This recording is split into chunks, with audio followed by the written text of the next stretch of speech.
اللہ الرحمن الرحیم اعوذ باللہ من الشیطان الرجیم بسم اللہ الرحمن الرحیم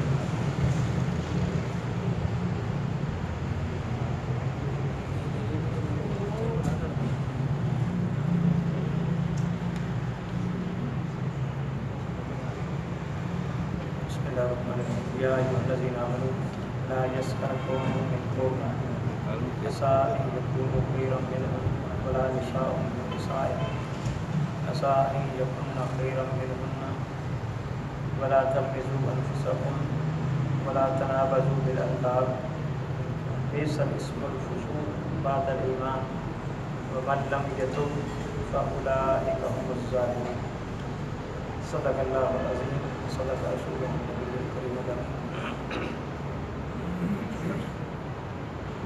سورہ حجرات کی آیت نمبر 11 تلاوت کرنے کو شرف حاصل کیا۔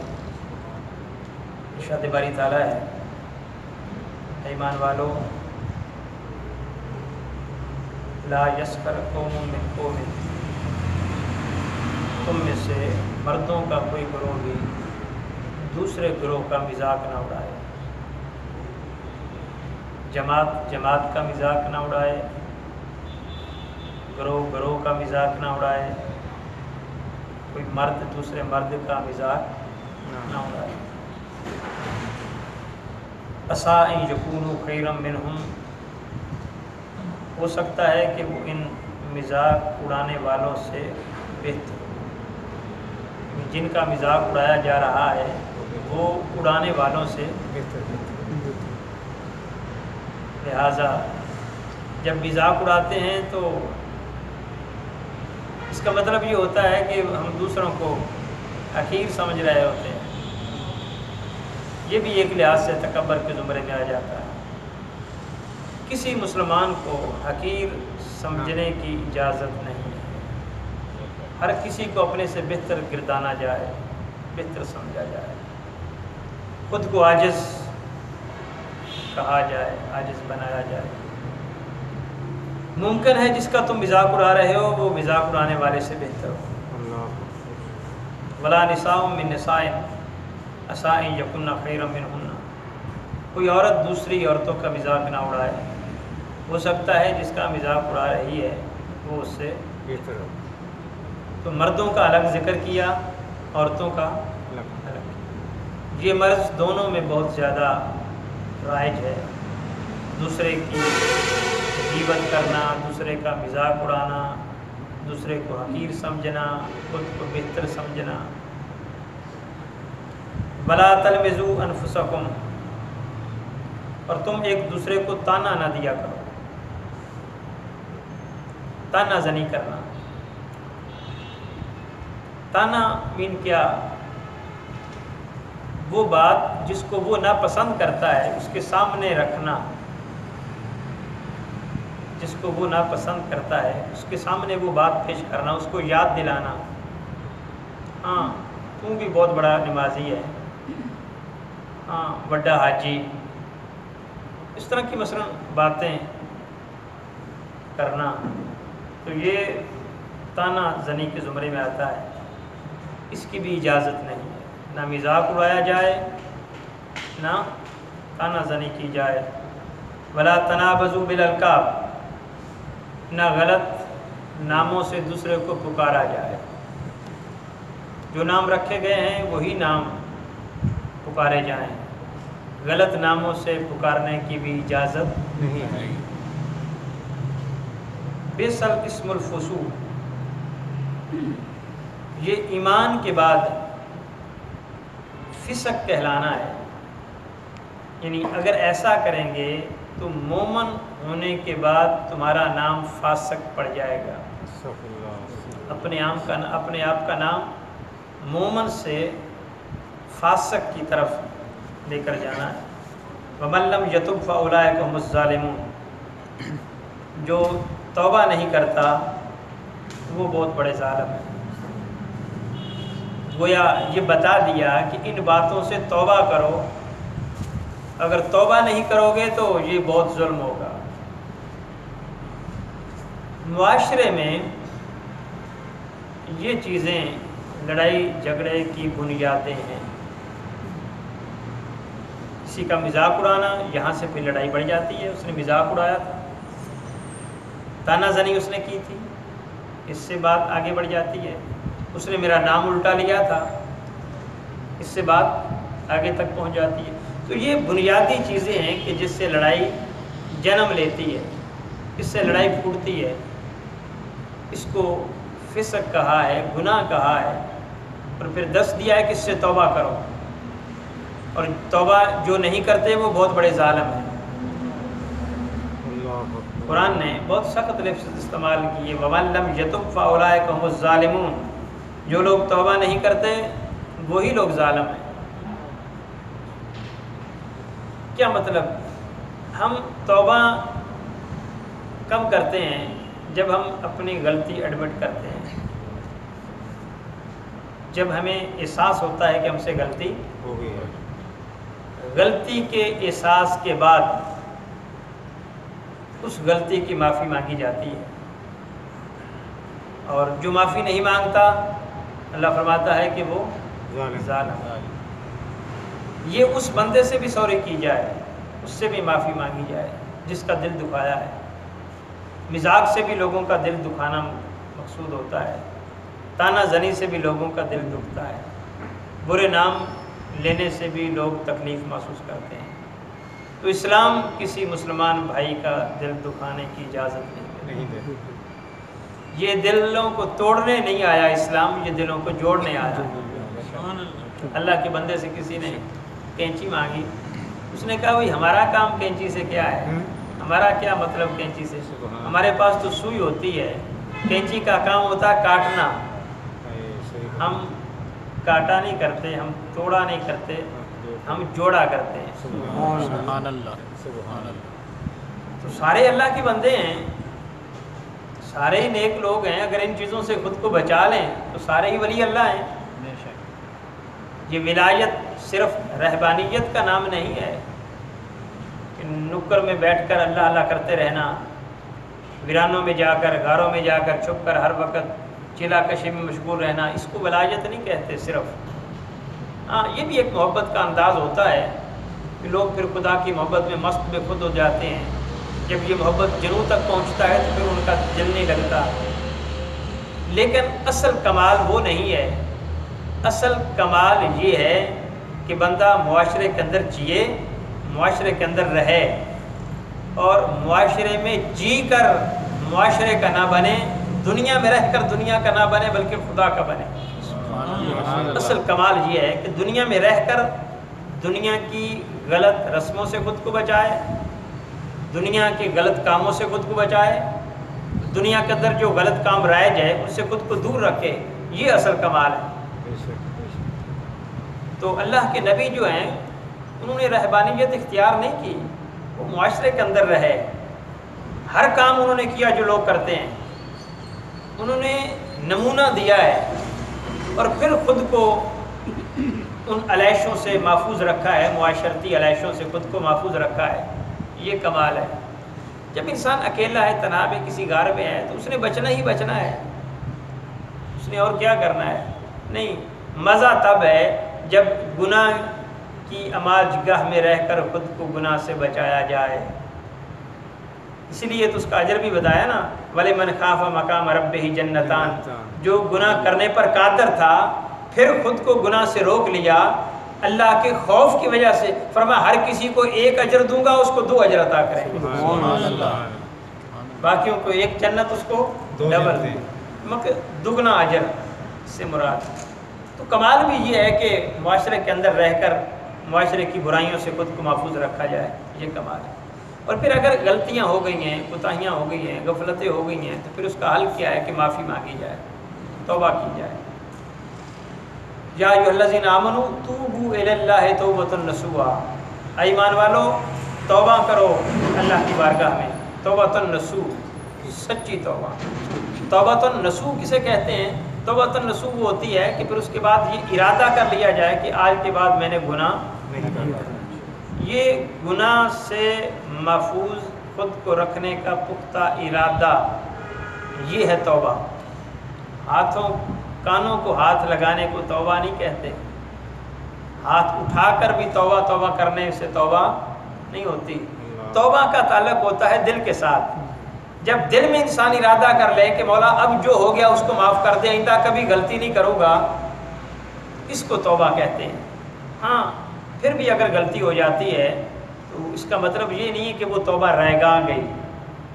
جب توبہ کی تھی تب دل دیکھنا ہے کہ دل صاف تھا کہ نہیں تھا، تب دل صاف تھا تو توبہ قبول ہو گئی، اور اگر تب بھی زبانی حرکت کر رہی تھی، دل زبان کا رفیق نہیں بن رہا تھا، پھر وہ نام کی توبہ تھی، حقیقی توبہ نہیں۔ حقیقی توبہ کرنے کے بعد اگر انسان گناہ میں ملوث ہو جائے تو پھر توبہ کر لے، پھر بھی اللہ معاف فرما دیتا ہے، اس کے بعد پھر توبہ کر لے، گناہ ہو گیا ہے، لیکن توبہ کرے سچی توبہ، پھر اللہ معاف کرتا رہتا ہے۔ وہ کسی کے بارے میں حکایت ہے کہ اس نے 10-12 بار غلطی کی، پھر توبہ کی، تو اب وہ شرمندہ ہوا کہ میں نے اتنی بار توبہ کی ہے، پھر مجھ سے وہ غلطی ہو گئی ہے، اب میں کیسے خدا کی بارگاہ سے توبہ کروں؟ تو اس کو کہا گیا کہ اللہ کی بارگاہ میں تو اگر 70 بار بھی معافی مانگے اور گناہ کرے، اللہ پھر بھی بخشنے کو تیار ہے۔ اس کے بارگاہ میں کمی نہیں ہے، وہ کسی کو دھتکارتا بھی نہیں ہے، وہ گناہ گار سے نفرت کرتا بھی نہیں ہے۔ ایک حدیث پاک ہے، مائز اسلمی ایک صحابی ہیں، ان سے غلطی ہو گئی، بدکاری کر بیٹھے، اور انہوں نے خود آ کر حضور نبی مکرم صلی اللہ علیہ وآلہ وسلم سے اظہار کیا کہ مجھے پاک کیا جائے۔ یاد رکھ لیں اگر کوئی گناہ ہو جائے دنیا میں، اور دنیا میں جو سزائیں اللہ کے رحمت لوگوں نے کہی وہ سزا آدمی قبول کر لے تو پھر اس گناہ سے پاک ہو جاتا ہے۔ سبحان اللہ، سبحان اللہ۔ تو مائز اسلمی رضی اللہ تعالی عنہ، ان سے غلطی ہو گئی، یہ حضور کے صحابہ میں سے تھے، اب ان کو رجم کیا گیا، سنسار کیا گیا۔ دو آدمی آقا علیہ الصلوۃ والسلام کے پاس آئے، ان میں سے ایک شخص نے غیبت کی حضرت مائز اسلمی کی، اور کہا کہ مائز پر اللہ نے پردہ رکھا ہوا تھا، اس شخص نے خود اپنی جان مصیبت میں ڈالی ہے، اس نے بتا دیا تھا کہ مجھ سے غلطی ہو گئی ہے، جو بھی سزا ہے میں بھگتنے کو تیار ہوں۔ یہ بڑا پانی تھا ان کا، تو اس نے بڑے سخت لفظ بولے دوسرے صحابی نے، اس نے کہا اس شخص نے خود اپنی جان نہیں چھوڑی، حتیٰ کہ اسے کتے کی طرح سنسار کر دیا گیا ہے۔ حضور نبی مکرم صلی اللہ علیہ وسلم نے دونوں کی بات کا کوئی جواب نہیں دیا، پھر آپ روانہ ہوئے، کہیں سفر پر جا رہے تھے، حتیٰ کہ آپ ایک مردہ گدھے کے پاس سے گزرے، آپ نے فرمایا وہ فلاں فلاں کہاں ہیں؟ انہوں نے کہا ہم یہاں ہیں یا رسول اللہ صلی اللہ علیہ وسلم۔ آپ نے فرمایا آؤ اور اس مردہ گدھے کو کھاؤ، صحابی ہیں، کہا آؤ اور اس مردہ گدھے کو کھاؤ۔ انہوں نے کہا یا نبی اللہ اس کو کون کھا سکتا ہے؟ آپ نے فرمایا تم نے جو ابھی اپنے بھائی کی عزت پامال کی تھی وہ اس مردہ کو کھانے سے زیادہ سخت تھی۔ مرنے کے بعد بھی اگر آپ کسی کی عیب جوئی کرتے ہیں، کسی کی غیبت کرتے ہیں تو اس بات کی بھی اجازت نہیں ہے، دنیا میں بھی اس کی بات کی اجازت نہیں ہے کہ کسی کی غیبت کی جائے۔ فرمایا یہ جو تم نے اس کی عزت پامال کی ہے، غیبت کا معنی ہی یہ ہوتا ہے کہ اس کی برائی دوسرے کو اس نیت سے بیان کرنا کہ وہ ذلیل و رسوا ہو، مقصد دوسرے کو ذلیل و رسوا کرنا ہوتا ہے، اس کو غیبت کہتے ہیں۔ اس کی برائی دوسرے کو بیان کرنا تاکہ یہ ذلیل و رسوا ہو۔ کسی نے پوچھا یا رسول اللہ اگر وہ برائی اس میں موجود ہو، آپ نے فرمایا پھر ہی تو غیبت ہے، برائی موجود ہے تو پھر ہی تو غیبت بن رہی ہے، پھر ہی تو مردہ بھائی کے گوشت کو کھانے کے مترادف ہے۔ اگر برائی نہ ہوتی پھر تو بہتان تھا، تہمت تھی، پھر غیبت نہیں تھی۔ تو مقصد یہی ہوتا ہے ہمارا کہ ہم جب کسی کا ہم سامنے بیان کرتے ہیں اس کا کیا مقصد ہوتا ہے؟ یہی ہوتا ہے نا، اس کو ذلیل کرنا مقصد ہوتا ہے، اس کے علاوہ بھی کوئی مقصد ہوتا ہے؟ اس کی عزت افزائی مطلوب ہوتی ہے کہ ہمیں ذلیل ہی کرنا ہوتا ہے ہم نے، اس لیے اس کی غیبت کرتے ہیں۔ تو کسی کی عزت پامال کرنے کی اسلام اجازت نہیں دیتا، بلکہ ایک روایت ہے آقا علیہ الصلوۃ والسلام نے فرمایا اگر تم نے کسی کی غیبت کی، اس کی عزت پامال کی، اس کو رسوا کیا، ذلیل کیا، تو مرنے سے پہلے تم اس گناہ میں مبتلا ہوں گے۔ جو اس کی برائی بیان کر رہے ہو وہ تم بھی اس برائی کا خمیازہ بھگتو گے۔ تو آگے آقا علیہ الصلوۃ والسلام نے فرمایا تم نے اس کی عزت پامال کی، اس مردہ کو کھانے سے زیادہ سخت تھی، اور اس ذات کی قسم جس کے قبضہ قدرت میں میری جان ہے، وہ تو اب جنت کے دریاؤں میں غوطے لگا رہا ہے۔ یہ زانی جنت کے دریاؤں میں غوطہ زنی کیسے کرنے لگ گیا؟ اس نے ندامت اختیار کی تھی، اس نے توبہ کی تھی، اور توبہ کر کے حضور کی بارگاہ میں آیا تھا، اللہ کے رسول مجھے سزا دے کر پاک کر دیں۔ یہ ہے توبہ۔ سچے معنوں میں اگر توبہ کر لے تو پھر ایسے لوگ بھی جنت میں جا سکتے ہیں۔ وہ 100 کا قاتل بھی جنتی نہیں ہو جاتا کہ جب 199 قتل کیے تو کسی کے پاس گیا کہ میں ڈر گیا ہوں خدا سے، کیسے اللہ کی بارگاہ میں جواب دوں گا، مجھے کوئی طریقہ بتاؤ۔ اس نے کہا کیا طریقہ؟ تو 99 کا قاتل ہے، تیری تو نہیں بخشش ہوگی۔ اس کو غصہ آیا، اس کو بھی قتل کر دیا۔ یہ بنی اسرائیل کی امت کے کسی شخص کا واقعہ ہے، بخاری شریف ہے۔ 100 ہو گئے، لیکن جو اندر پریشان ہو چکا تھا، ٹینشن کا شکار تھا، اطمینان نہیں آ رہا تھا، کسی اور کے پاس گیا، اس نے کہا ہاں اللہ کی بارگاہ میں کسی چیز کی کمی نہیں۔ جب بھی کوئی بندہ نادم ہو کر اس کی بارگاہ میں آتا ہے تو اللہ اس کو بخش دیتا ہے۔ فلاں اللہ والے ہیں جگہ پہ، فلاں جگہ پہ اللہ والے ہیں، وہاں چلے جاؤ اور ان کے پاس جا کر اللہ کی بارگاہ سے معافی مانگو، وہ اللہ معاف فرما دے گا۔ معاف یہاں بھی کر لیتا ہے، معافی یہیں بھی مانگی جا سکتی ہے، لیکن اللہ والوں کی بارگاہ میں جا کر معافی مانگنے سے قبولیت کے چانس زیادہ ہوتے ہیں، اس لیے اس نے بھیجا تھا نا۔ نیک لوگوں کی کچھ سفارش بھی آ جاتی ہے، کچھ طریقہ بھی آ جاتا ہے۔ اس شخص نے پڑھا لکھا آدمی تھا، اس نے یہ نہیں کہا بھائی مسجد میں جاؤ، ادھر جاؤ، نماز پڑھو اور یہ کرو وہ کرو، یہ بھی طریقہ ہے، لیکن اس نے جو اس سے اگلا درجے کا طریقہ تھا وہ بتایا کہ کسی نیک کے پاس چلے جاؤ۔ اب ابھی اس نے توبہ نہیں کی، لیکن توبہ کی نیت سے چل پڑا، تھوڑا ہی سفر کیا تھا کہ موت آ گئی۔ اب عذاب والے کہتے ہیں کہ یہ 100 کا قاتل ہے، ہم لے جائیں گے دوزخ میں۔ ثواب والے فرشتے کہتے ہیں کہ اس نے توبہ کا ارادہ کر لیا تھا، ہم جنت میں لے جائیں گے۔ اللہ نے تیسرے فرشتوں کو بھیجا ثالث بنا کر کہ جاؤ ان کے درمیان ثالثی کرو۔ ثالثی یہ ہوئی کہ زمین ناپ لیتے ہیں، اگر اللہ والوں کی بستی کی طرف ابھی سفر تھوڑا کیا ہے، زیادہ باقی ہے، پھر جہنم والے جہنم میں لے جانے کے حقدار ہیں، لیکن اگر زیادہ سفر کر چکا ہے، تھوڑا سا رہ گیا ہے، تو پھر جنت والے جنت میں لے جانے کے حقدار ہیں۔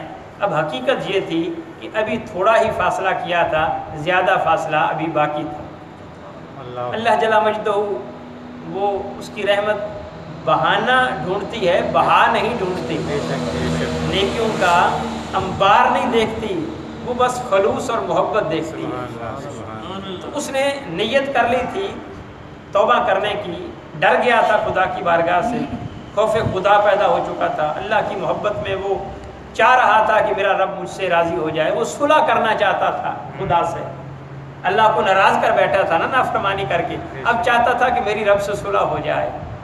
بھئی اگر دنیا میں بھی کوئی کسی سے صلح کرنا چاہے تو ایسا نہیں ہوتا کہ وہ صلح نہ کرے، کوئی بہت ہی گیا گزرا کمینہ نہ ہو، لیکن پھر بھی صلح کر لیتے ہیں لوگ۔